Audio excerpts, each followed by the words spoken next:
Ya, kalau saya ke sini alhamdulillah dapat penghargaan Anugerah Budaya 2015 bersama 8 wali kota bupati yang punya kepedulian terhadap budaya ya. Khususnya Bandung kan apalagi metropolitan, tekanan modernisasinya luar biasa. Kita ada Rebo Nyunda, kita ada pendidikan karakter berbasis Sunda.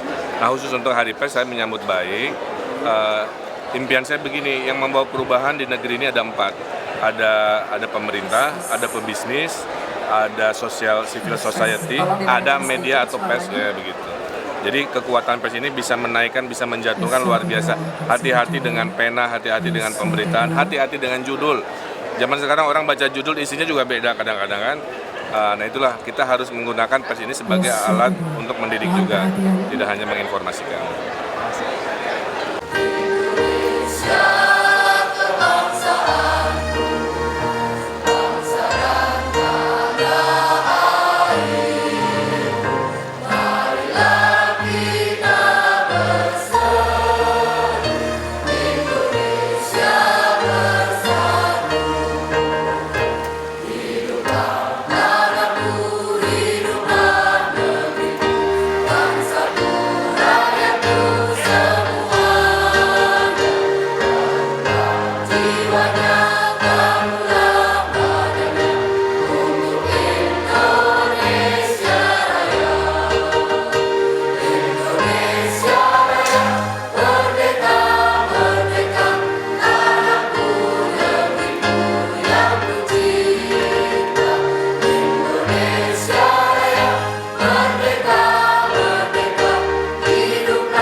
Hadirin disilakan duduk kembali.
Mengingat tentang dirimu.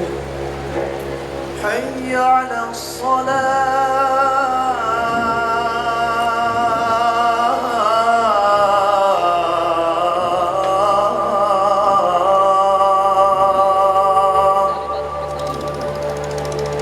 Hayya 'ala shalah.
Demikian tadi persembahan tari pesona Lombok Sumbawa dengan koreografer Lalu Suryadi Mulawarman dan Astika, penata musik Nurholis Sumardi dan Balik, penasehat Kepala Dinas Kebudayaan dan Pariwisata Provinsi Nusa Tenggara Barat, penanggung jawab teknis Kepala Taman Budaya Dinas Kebudayaan dan Pariwisata Provinsi Nusa Tenggara Barat.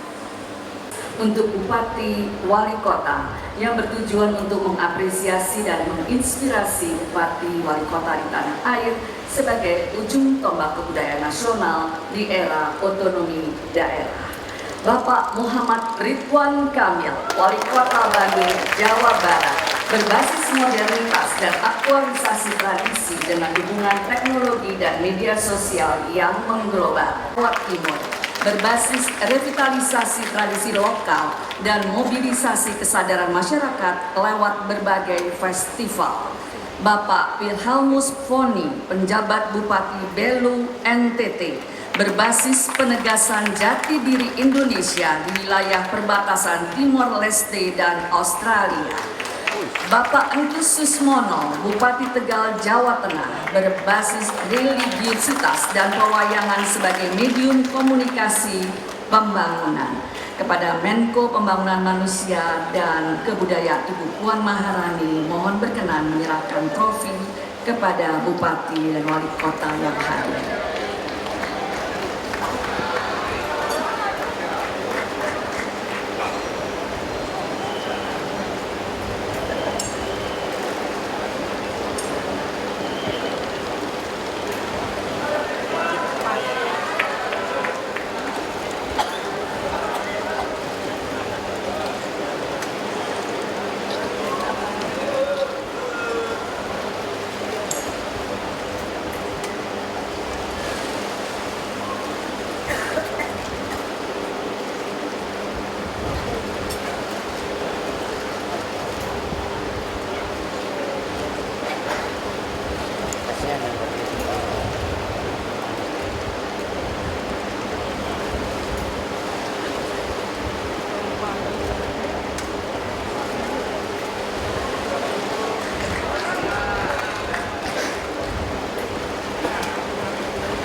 Terima kasih Ibu Puan Maharani. Selanjutnya, medali Spirit Jurnalisme, penghargaan yang diberikan kepada wartawan yang mengabdikan seluruh hidupnya kepada profesi wartawan. Sampai usia pensiun pun masih aktif berkiprah dan karyanya punya kontribusi besar dalam mencerdaskan bangsa.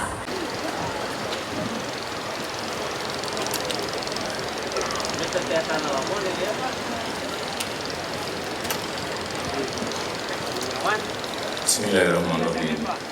Assalamualaikum warahmatullahi wabarakatuh. Selamat pagi, salam sejahtera bagi kita semua. Yang saya hormati Ketua Umum PBI, Ketua Dewan Pers, Ketua Umum Serikat Perusahaan Pers, seluruh insan pers di seluruh tanah air, pemilik media, Bapak Ibu hadirin yang berbahagia, kita beruntung hidup di era kemerdekaan pers, era kebebasan pers. Pers sebagai fungsi kontrol sosial dan setiap hari kita dibanjiri informasi, kita disuguhi opini, disuguhi data, disuguhi informasi yang beragam, dan semua bisa melihat sendiri betapa mudahnya sebuah berita dan informasi itu beredar. Kadang status di media sosial pun juga bisa menjadi berita. Informasi yang hadir di tengah kita ada yang memang ada yang pahit seperti jamu, ada yang bisa menjadi vitamin yang menyehatkan, tapi juga bisa hanya sekedar informasi yang kadang-kadang mengganggu kesehatan akal sehat kita. Saya hanya berpikir, bagaimana agar seluruh insan pers, media ini bisa ikut menggerakkan, membangun optimisme publik, membangun etos kerja masyarakat, ikut membangun produktivitas masyarakat. Bukan sebaliknya, karena kadang kita sering media kita justru mempengaruhi kita menjadi pesimisme, dan juga banyak yang terjebak pada berita-berita yang sensasional. Apalagi kalau ditambah dengan komentar pengamat-pengamat, makin ramai. Saya berikan contoh, saya ini hanya membaca, sebetulnya tadi saya bawa layar, tapi karena enggak jelas, saya baca saja. Berita-berita seperti ini menurut saya yang sangat mengganggu masyarakat. Kalau saya enggak, kalau saya enggak pernah terganggu, tapi masyarakat akan terganggu. Bayangkan ada berita Indonesia diprediksi akan hancur. Coba bayangkan. Dan ini bukan kali pertama berita seperti itu.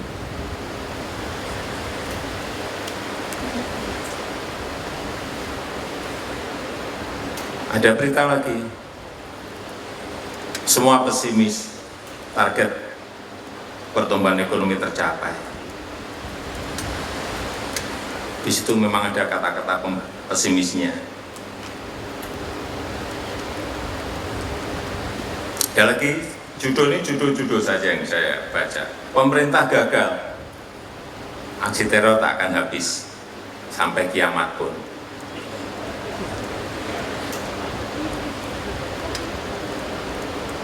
Kemudian, ini judul-judul saja.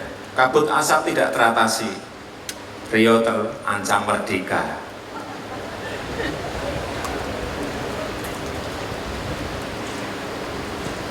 Ada berita yang lebih serem lagi, Indonesia akan bangkrut, hancur, rupiah bakal tembus 15.000, Jokowi JK akan ambruk, akan ambiar. Saya hanya baca aja loh ya. Kalau judul-judul seperti ini diterus-teruskan dalam era kompetisi seperti ini, yang muncul adalah pesimisme.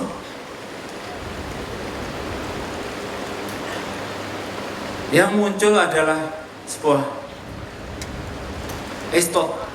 etos kerja yang tidak terbangun dengan baik.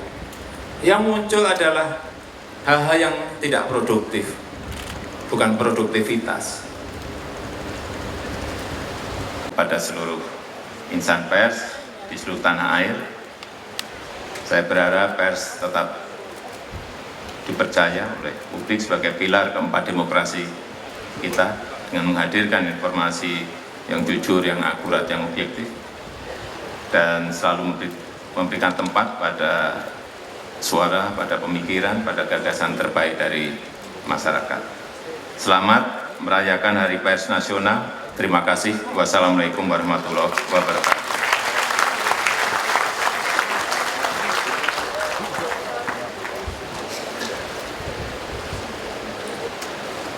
Ya, tadi menambahi masukan dari Presiden yang berharap ada perubahan-perubahan positif. Ya. Kalau dari saya ada 3 lah. Kan fungsi pers itu ada memberi informasi, ada menghibur, dan ada mengedukasi. Jangan fokus pada memberi informasi yang kebanyakan juga breaking news yang pesimis seperti kata Pak Presiden, tapi juga mengedukasi dan memberikan berita-berita pencerahan yang bikin optimis. Makan dulu ikut ya. Oke Pak. Karena pada akhirnya kan masyarakat itu mengkonsumsi. Jadi sebenarnya peran pers ini sangat luar biasa. Pers memberi persimpangan apakah kita ini hidup dengan akumulasi pesimisme atau akumulasi optimisme. Nah, saya ingin sama seperti Bapak Presiden menekankan kita harus menjadi pers agen perubahan mengakumulasi optimisme.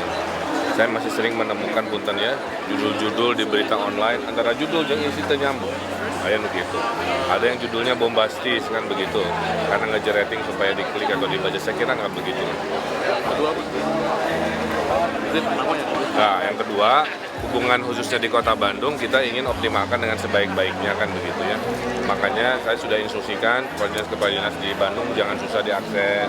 Saya juga doorstop kan sudah saya atur sangat produktif dan lain-lain. Saya kira hubungan ini baik lah. Bahkan kita juga punya anggaran untuk pers yang kita optimalkan agar semua bisa proporsional. Kita tidak anti kritik sebagai pemerintah, kita ingin dikritisi dengan cara-cara yang informatif yang baik, tapi juga titip. Kadang-kadang banyak berita baik nggak mau diliput juga gitu, seolah-olah karena muatan breaking news mungkin kurang. Nah ini yang saya mau diseimbangkan. Kalau untuk ini Pak, penghargaan ini Pak?